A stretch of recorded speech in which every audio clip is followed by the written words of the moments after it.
అని కాకుండా దీన్ని కరెక్ట్ పద్ధతిలో సరైన పద్ధతిలో అస్సలాము అలైకుం వరహ్మతుల్లాహి వబరకాత్. అదేవిధంగా ఇంతకుముందు మనం ఈ యొక్క ప్రసంగానికంటే ముందు కూడా నిన్న మొన్న కూడా కొన్ని ప్రార్థనలు మనం కొన్ని ప్రసంగాలు మనం చెప్పుకోవడం జరిగింది. దాంట్లో ఉంది ఏంటంటే సలాం చేస్తే అత్యుత్తమ పద్ధతిలో చేయాలి, మంచి పద్ధతిలో చేయాలి. వీలైతే వారు ఒక చేయి ఇంకో చేయికి ఒకసారి ఒక చేయగలిగితే చాలు, రెండు చేతులు కలపాల్సిన అవసరం లేదు, ఒక చేయగలిగితే చాలు.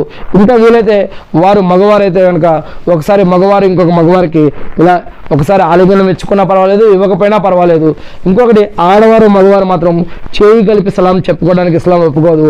ఆడవారు మగవారు కౌగిలించుకొని సలాం చెప్పుకోవడం ఇస్లాం ఒప్పుకోదు. అదేవిధంగా వారు దూరంగా ఉండి అస్సలాము అలైకుం వరహ్మతుల్లాహి వబరకాతుహు అని నోటుతో చెప్పుకుంటే సరిపోతుంది. అంటే నోటుతో అంటే దూరంగా ఉండి వాళ్ళకి ఖాళీ వినిపించేటట్టు అస్సలాము అలైకుం వరహ్మతుల్లాహి వబరకాతుహు అని చెప్తే సరిపోతుంది. వారికి చెయ్యి షేక్ హ్యాండ్ ఇవ్వాల్సిన అవసరం లేదు, వారిని కౌగిలించుకోవాల్సిన అవసరం లేదు. దీనికి ఇస్లాం ఒప్పుకోదన్నమాట. ఇకపోతే కలిసిన ప్రతిసారి మగవారైనా సరే, మగవారైనా ఆడవారైనా సరే కలిసిన ప్రతిసారి కౌగిలించుకొని సలాం చెప్పుకోవాల్సిన అవసరం కూడా లేదు. మరి ఈది పండుగ వచ్చిందంటే కూడా ప్రతిసారి ప్రతి ఒక్కరిని కూడా కౌగిలించుకోవాల్సిన అవసరం లేదు. వారు అత్యుత్తమ పద్ధతిలో మంచి పద్ధతిలో నోటితో వారికి ముబారక్ చెప్పినా కూడా, నోటితో వారికి సలాం చేసినా కూడా సరిపోతుందనే పద్ధతులు ప్రతి పద్ధతి కూడా ఇస్లాంలో నేర్పడం జరిగింది. దాంట్లో సలాం గురించి ఒక చిన్న డిస్కషన్ వస్తే ఇప్పుడు మనం మాట్లాడుకోవడం జరిగింది. ఇది కూడా ఒక చిన్న టాపిక్ కాదు, పెద్దదే. దీని గురించి ఆల్రెడీ మనం ఇంతకుముందే తెలుగు బుఖారీలో ఖురాన్ మరియు హదీస్ ఆధారంగా కొన్ని విషయాలు తెలుసుకోవడం జరిగింది. ఇక ఒక ముస్లింపై ఇంకొక ముస్లింకి ఉన్నటువంటి హక్కుల్లో ఒకటి ఏమిటంటే సలాం చెప్పుకోవాలి అత్యుత్తమ పద్ధతుల్లో, మంచి పద్ధతుల్లో అని చెప్పడం జరిగింది. రెండవది, ఎవరైనా ఒక వ్యక్తి తుమ్మితే అల్హమ్దులిల్లా అనాలి. ఆ అల్హమ్దులిల్లా అనేటటువంటి పదాన్ని విన్నటువంటి వ్యక్తి యా రహ్మకుల్లా అని చెప్పాలి. ఇలాంటిది ఒక పద్ధతి ఇస్లాంలో ఉంది.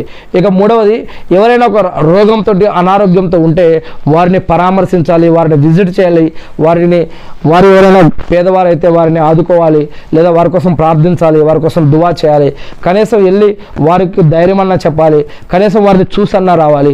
ఇలా ఒక వ్యక్తి రోగంతో అనారోగ్యంతో ఉంటే వారిని పరామర్శించాలి అని ఒక ముస్లింకి ఇంకో ముస్లింపై ఉన్నటువంటి బాధ్యతల్లో ఈ యొక్క మూడవ హక్కుని చెప్పడం జరిగింది.